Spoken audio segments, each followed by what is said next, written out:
I've brought together 10 children between 7 and 9 years old. Ready, go! This is Zixiong, a therapist. Today, he's here to help me understand how young children could end up exhibiting bullying behaviors. The rules are simple. They need to build a path to cross the hall. Each team has won once. Right before the deciding round, Asher would like to join the game. Who's team but that we are? This is very similar to a classroom setting or the canteen. Well, let's see what happens when the next game starts.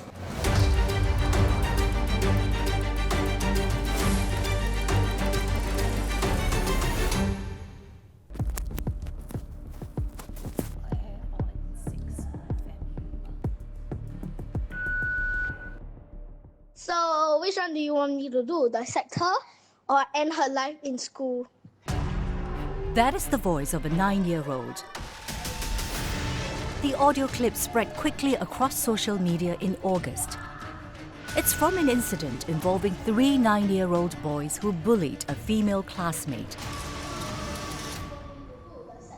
With me is Assistant Professor Luke Lu. He studies how one's choice of words shapes relationships.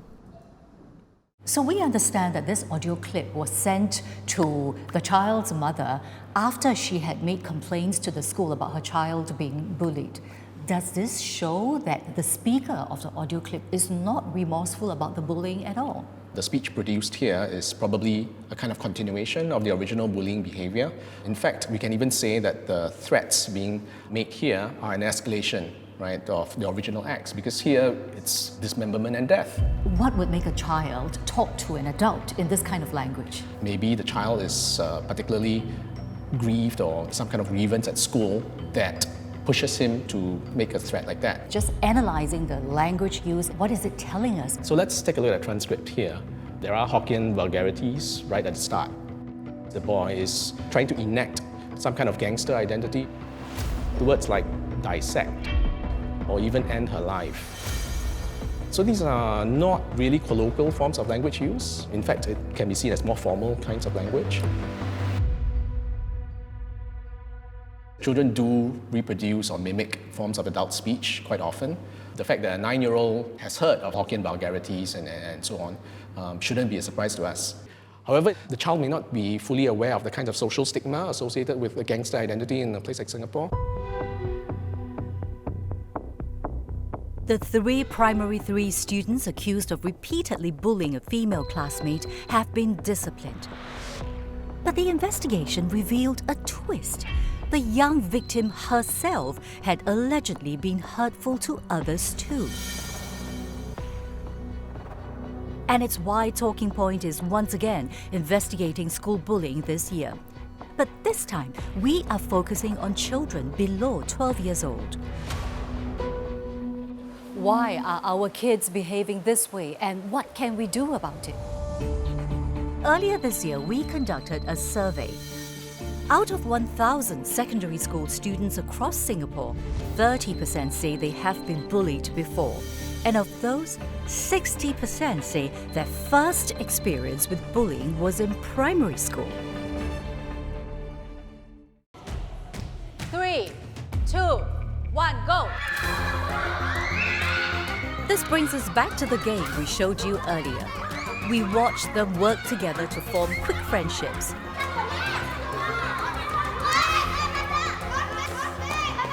Both teams won once.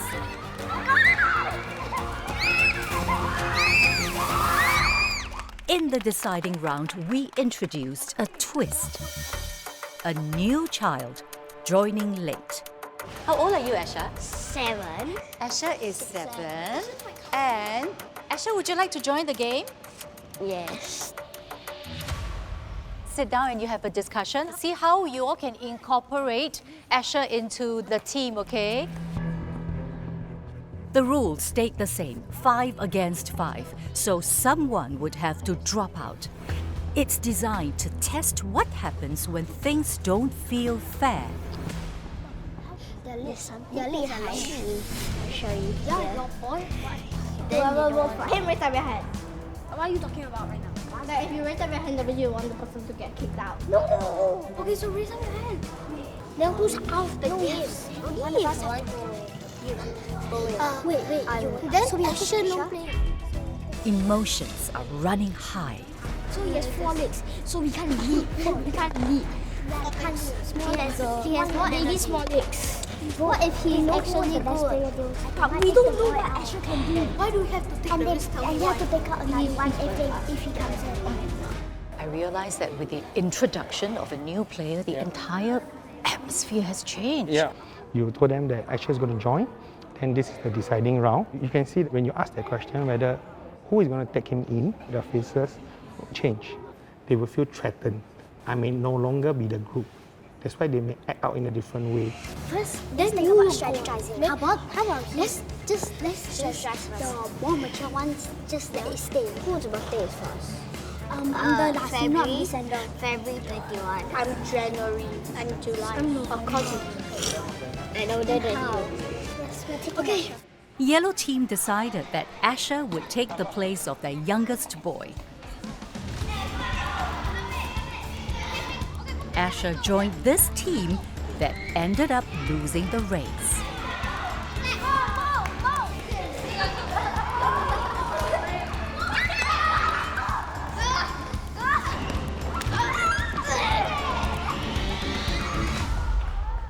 It's not fair because So are you frustrated at they are winning, or are you frustrated at you are losing? so angry to punch them. My teeth are red. For adults, when we face that situation, we must come in and guide them in terms of what are things you can do who are socially appropriate. We need to understand that children between like 7 to 12, their actions are really triggered by emotions. They don't really have the logical thinking and the reasoning that is happening.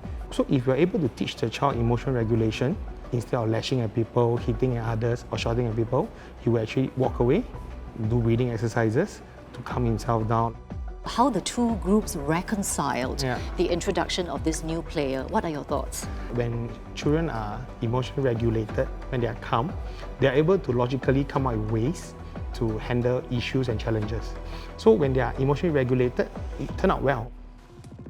Think of a child's brain like a car. The feelings, that's the engine.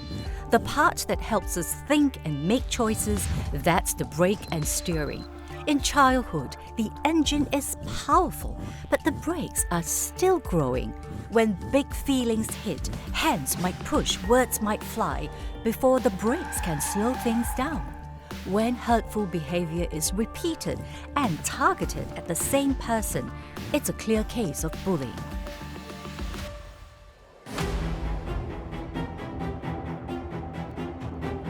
At what point did you realize that you were in fact a bully?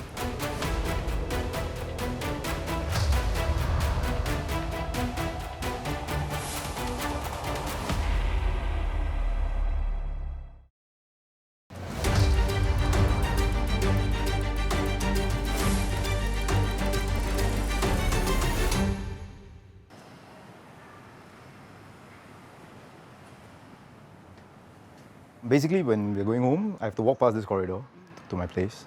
So as I'm walking, I would actually get shoes that are outside and I would just fling them over. I would not want to be passing downstairs when you did that. Yes. Okay, so this was specifically targeted at that one person from school. Yeah. What else did you do to him? If I recall, there was an incident where I poured Milo on him. Why did you target that boy? We were always being compared by my parents. He was brighter, more studious, well-behaved. So it was always, why can't you be like him, kind of thing. So it was, I guess, my way of dealing with it.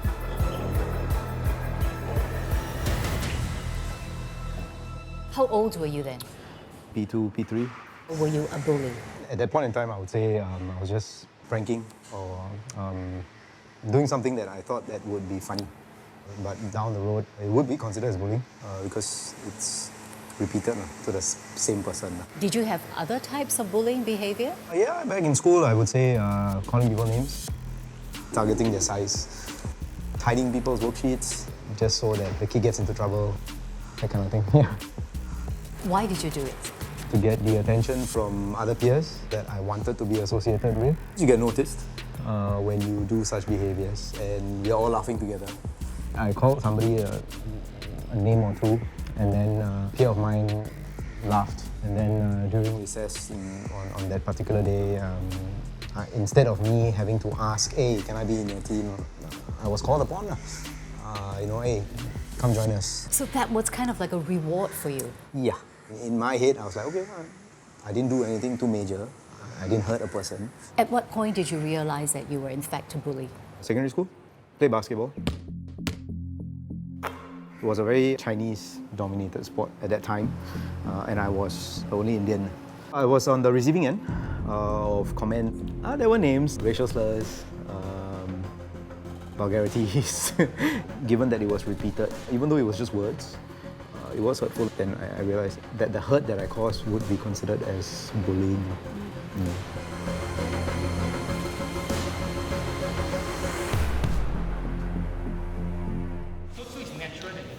Therapist Zixiong had earlier explained that children lash out because they can't control their emotions. And this leads to what can be seen as bullying behavior. In your 11 to 12 years of practice, are you seeing more kids who are emotionally not well regulated? We do see the numbers going up. We have doubled over the years before COVID. We also realized that they're getting younger. Why might you think it's the case? During COVID, something dropped drastically, which is social interaction. During lockdown, we're all at home. And the other thing is also because of the increase of screen time. The kids are brought up very differently, so they are on the screen most of the time.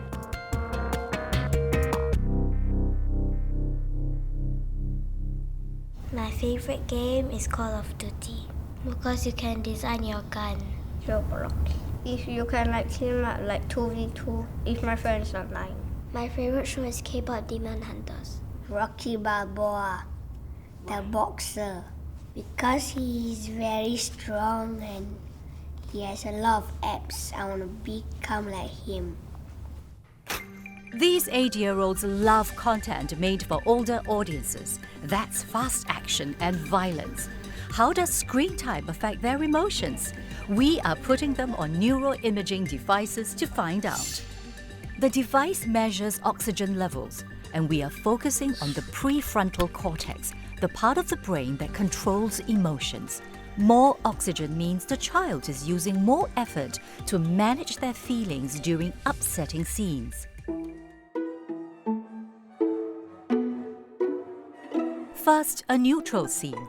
This is the most mundane portion of the movie. Each child will also pick how they feel after each clip. We're going to see if it matches with their brainwave activity. So right now what I'm seeing is scenes from daily life. Just changing his clothes, he's just working out. Correct, yes, nothing particularly happy or nothing particularly upsetting. Then, a scene with heightened emotions.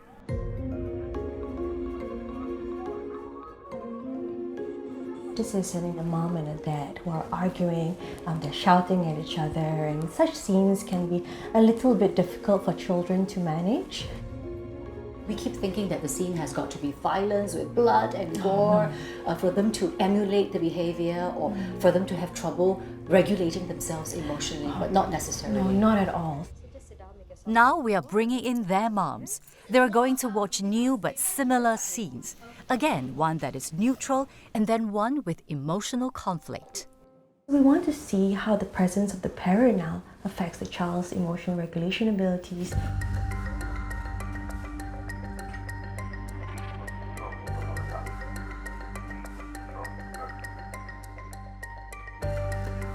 After collecting this data, we are going to analyze how similar the brain activity of the mother and the child is. This is a term we call brain synchrony. So studies have shown that when parent and child brain activity are more similar to each other, this predicts less child irritability, better emotional regulation on the part of the child. What you're saying is the mother and child are sort of reflecting each other in terms of brainwave activity. Correct. The more they match each other, the better it is. Yes. Why is the mom angry? Because the kids, they are rude to their dad. Which part makes you feel stressed? I don't like shouting. They're unable to use their powers, but they have powers. Shouldn't they be using it? No, only if there's danger. But why do you think he asked Mummy? The mother is better. Better at math or better at teaching or have more Better at- patience? Better at teaching. The results will be out in 2 weeks. So I want to ask the mummies here, do you ever think about your child being a bully?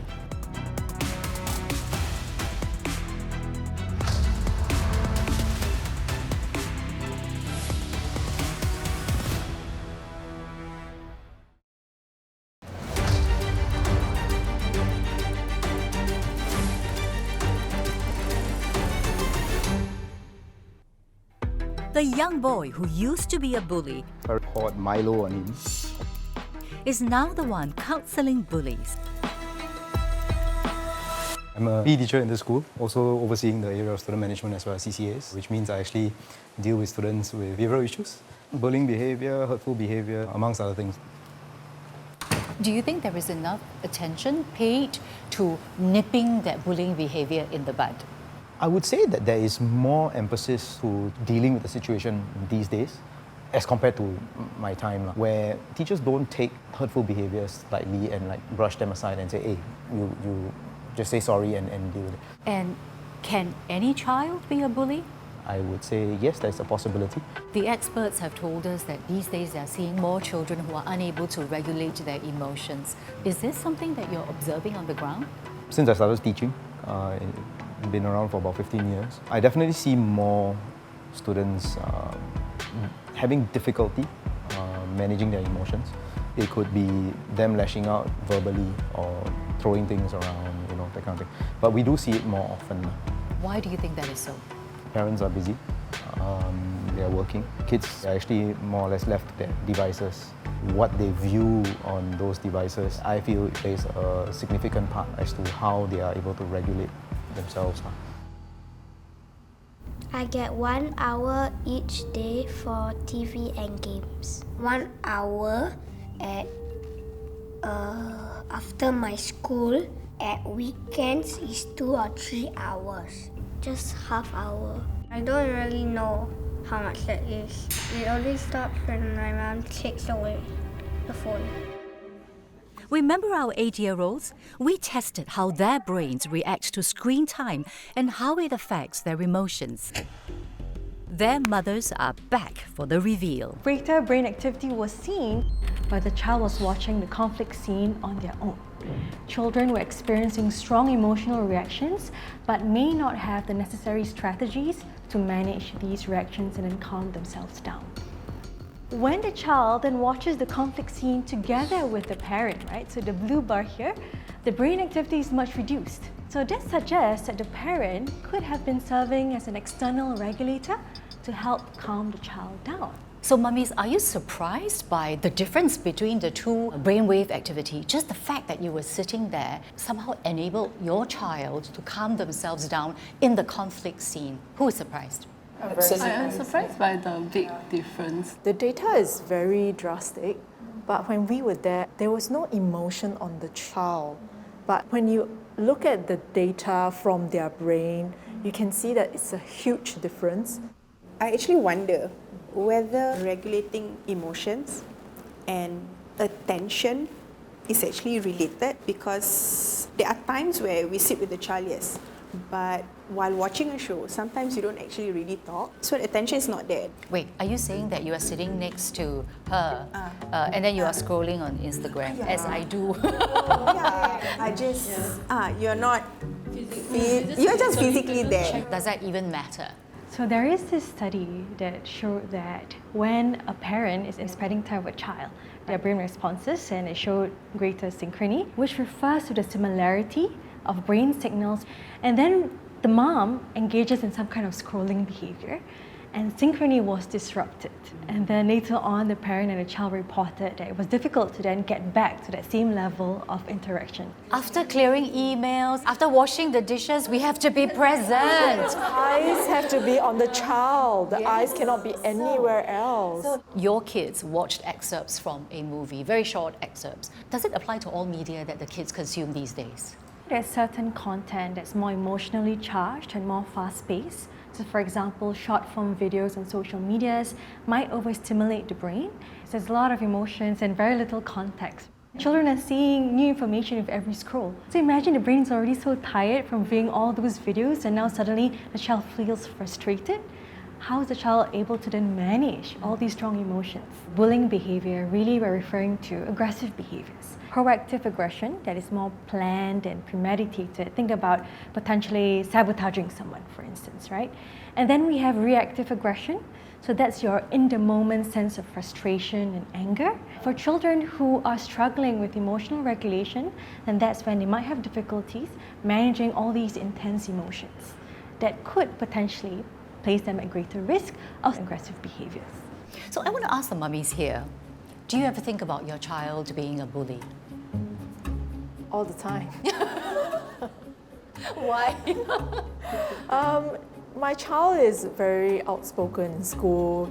She plays with the boys, she plays with the girls, so she chases them around. So sometimes I'm a bit worried whether she's too physical with some of the friends and classmates. So what about the rest of you? I feel like my son has very poor emotional regulations, like very little things make him very upset, but that's only what I witnessed at home. So far, I haven't really heard such behaviors from the teacher yet, but I'm still quite worried about this. So knowing what you do now, would you do things any differently? So after looking at the results, especially the big contrast, I think supervised screen time is still like the ideal standard. But because it's not very feasible for us to have every single minute of their screen time supervised, so there has to be like some form of limit. That's a good point. I mean, if you can't be there all the time, then another strategy would be to limit. It's not just watching it and, okay, let's go and have dinner, but you have to ask them, well, how did you feel? Did anything make you feel upset, happy, excited? That's like really something I need to also work on. Be there for the child. Okay, let's call in the daddies.